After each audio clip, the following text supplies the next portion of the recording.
You didn't end up broke. They designed it that way. Everything changed August 15th, 1971, when the Fed took money off of the gold standard and printed us into oblivion. This is why Dave Ramsey's advice is so outdated, and why, if you follow his advice, you feel like you are never getting ahead. I figured this out back in 2022 when I saw an Instagram reel where Damon from Shark Tank talked about how the wealthy never sell assets. They buy stocks, they borrow against them at low interest rates, and they let them compound forever. That moment changed everything for me. I took what I learned, I dove down the rabbit hole of margin, and I learned everything I could about money. At that moment, I wrote my blueprint Money Isn't Real. Now, to this day, this is the exact system that I follow that got me to a 500 some thousand dollar portfolio in just a matter of years. If the last few days in the market scared you, it's because you are making decisions based on feelings and you don't follow a tried and true system. Now, let's take a look at what the last couple days in the market looked like. Here you can see that I peaked out at about 597, and in the past few days I dropped down to 566. What this looks like is over the week, I am down around 25K. Over the month, I'm about neutral, down 300 bucks. When in doubt, zoom out, as I always say. I'm up 7% over the last 3 months. Year to date, I'm up 27%. Now I am sticking to the plan. I was paying down margin before, and I'm still paying down margin. Nice hefty real estate commission check just came in, and I actually got my margin interest rate lowered. If you are paying something over, say, 6% in margin interest rates and you use margin, you should call your brokerage and you should negotiate a rate or switch to another brokerage. Look into any fees and make sure that you don't need to pay off your margin balance before you do anything like that. If the last few days shook you, it's probably because you're either over leveraged or you're not following the rules outlined in my ebook. And some of those rules would be that we don't day trade, we don't buy individual stocks, we don't buy cryptocurrencies. And if you do, that's fine. Just know that when you see a lot of volatility like this, you might regret it. You might have a hard time.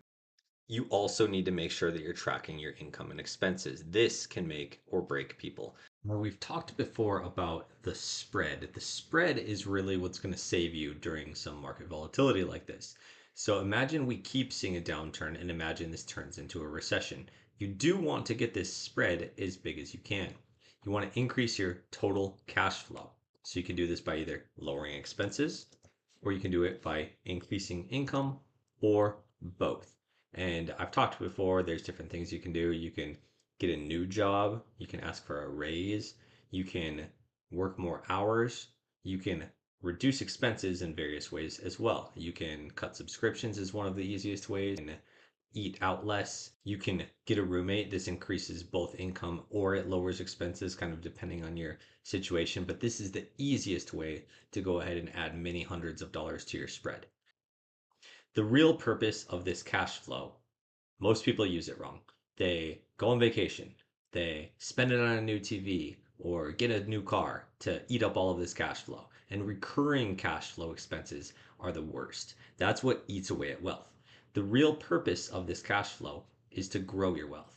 And we're not there yet because the market hasn't declined enough. But if it were to continue to decline, say 6, 7, 8, 9% more, you can tap into your margin. And now we just saw that you have access to, in this scenario, a $1,500 cash flow, which means that you could, in theory, get a monthly payment up to $1,500. Would that be wise? No. What you would really want to do is use maybe about a third of your total available cash flow as a monthly payment. So, what would that look like? Well, at my interest rate, it would be I could use up to $120,000 of margin if I had $1,500 excess in cash flow, and I would still be safe if interest rates were to triple.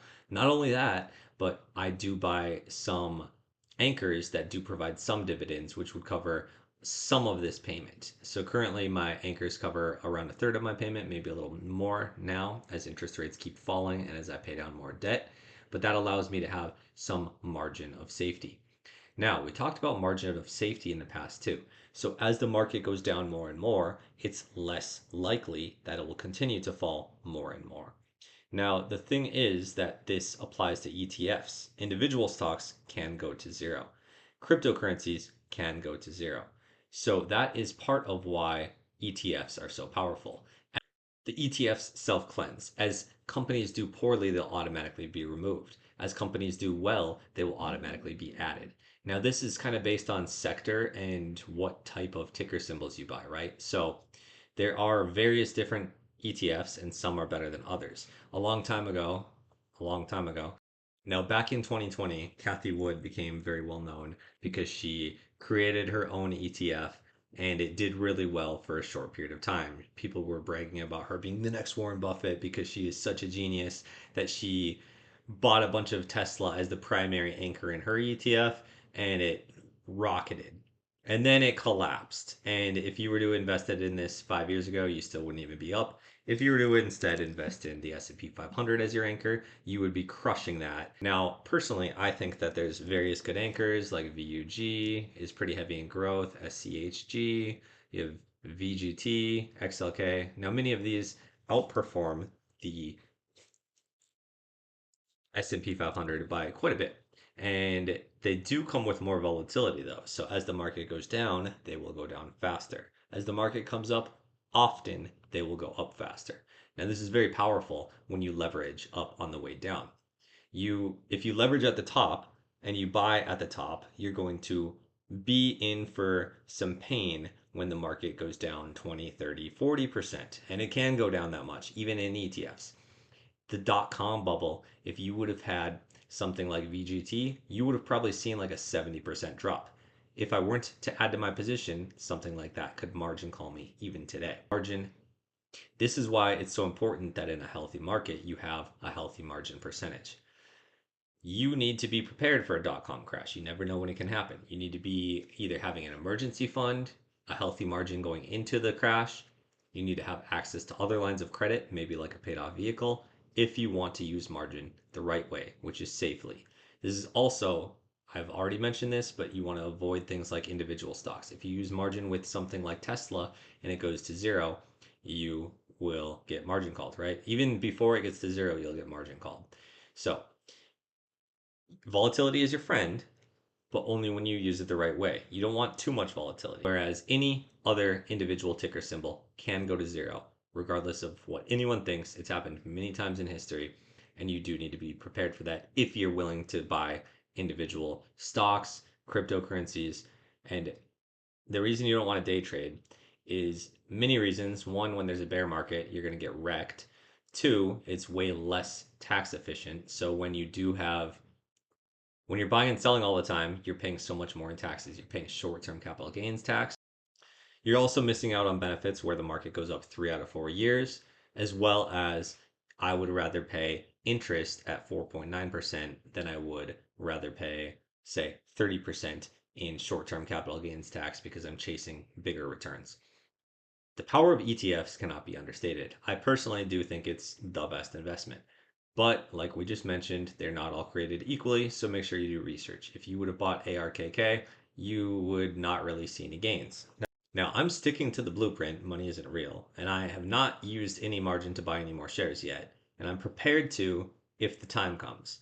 That being said, I'm also prepared for the market to go up. If the market keeps going up, I'm going to either velocity bank off my house to get rid of my payment as quickly as possible. Because I have such a good interest rate, 4.9%, my interest rate on my home is 7%. In the future, you'll see a video that I do deep diving into velocity banking.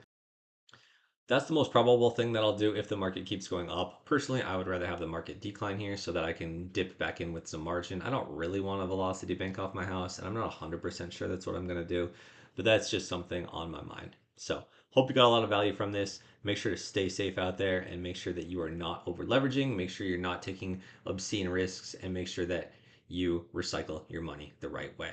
See ya.